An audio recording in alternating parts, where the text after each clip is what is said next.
माया विनीतालाई अब मजाले टिकटक बनाउने हो सँगै कोही इन्ट्रेस्ट हुनुहुन्छ भने ट्याग कमेन्ट गरिदिनुस् त गाइस।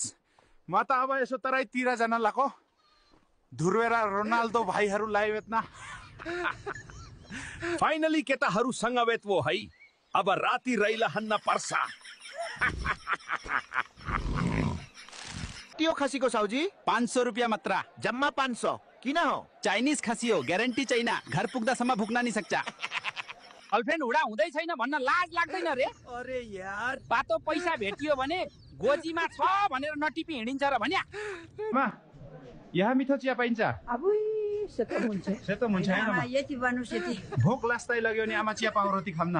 सानोमा दाँत माझ्दा मन्जन निलेर होला, अहिलेसम्म मन सफा छ। बाजे यो कसको एक्ससँग खेलिबसेको नि? ला कसको एक्स हो त्यसलाई मेन्सन गर्नुस्। नेपालको बाटो हो कि धान रोप्ने खेत हो? कहिले बनाउँछन् चर नेताहरूले देश? मा चुरोट ल्याइदिएको छु है। ए हो र? ए ल चियासँग खाम।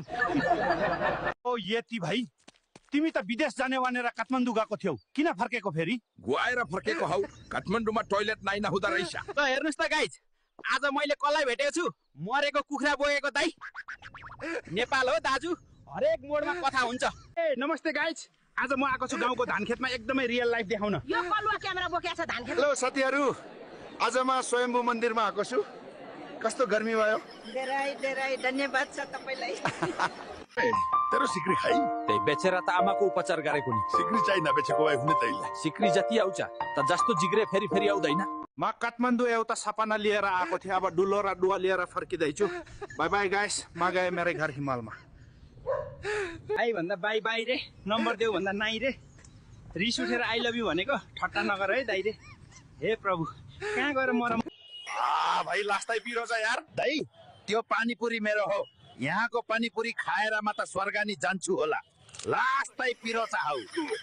एउटा दुईटा बेर खाना थामेलको दोहोरीमा चिरेको यार। सगुम्बा बेचेको पैसा नै सक्यो यार। ठाइट कति महँगो हो। अब त आउँदिन। केटाहरूमा यति हु थामेलमा आइपुगे, अब पार्टी गर्नुपर्छ, रातभर मोज गर्नुपर्छ। आगो ताप्नु मुडाको, कुरा सुन्नु बुढाको, कुरा सुन्ने युवा, नेताहरूले विदेश उडाको। ठीक ठीक। होइन है साथीहरू, यसो हिमालबाट काठमाडौँ घुम्न आएको। यहाँ त के साह्रो गर्मी हो। कसैले एक बोतल चिसो बियर खुवाइदियो नि हुने यार। त्यो सुषमाले खाजा लाउँछु भनेर त ताप कसी यार। भोक लागिसक्यो, छिटो मुनतिर भनिदिनु त गाइस। अब त यतिले नि मोमो खान थाल्छ जस्तो छ। यस्तो तातो मोमो जीवनभरिको जीवानी झर्यो। अहिले सत्ययुगमा केटीलाई देवी भन्थे, अहिले कालीयुगमा त बेबी पो भन्दा रहेछन्। समुद्रको छेउमा हात समाएर सँगै घुम्न नपाए पनि बागमतीको छेउमा नाक समाएर अवश्य घुमाउने छु प्रियठा। तेरो नजिक आएर किन कपडा बेचेको? जा भाग, चुपचाप बेच। अहिले नगरपालिकाको मान्छेले उठाएर लैजाला। जीवनमा खुट्टा तान्ने मान्छेहरू धेरै हुन्छन्, त्यसैले गनाउने मोजा लगाएको राम्रो महोदय। यसको काक्रो हो, नुन र खुर्सानी सीता खाने हो।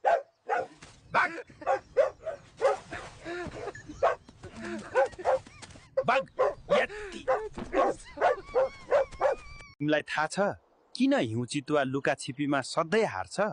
किन? किनकि ऊ सधैँ भेटिन्छ। भैँसीलाई घाँस हालिस् त?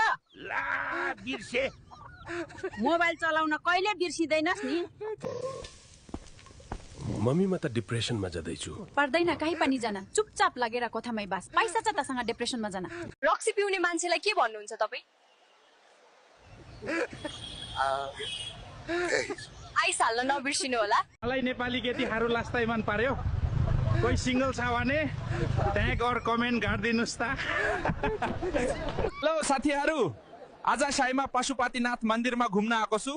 धेरै राम्रो रहेछ यो ठाउँ। यस्तो गर्मी हो मधेसमा, बारु उतै हिमालतिर चिसो थियो। हिँड्ने बाटो पिच गर्दै यार सरकार।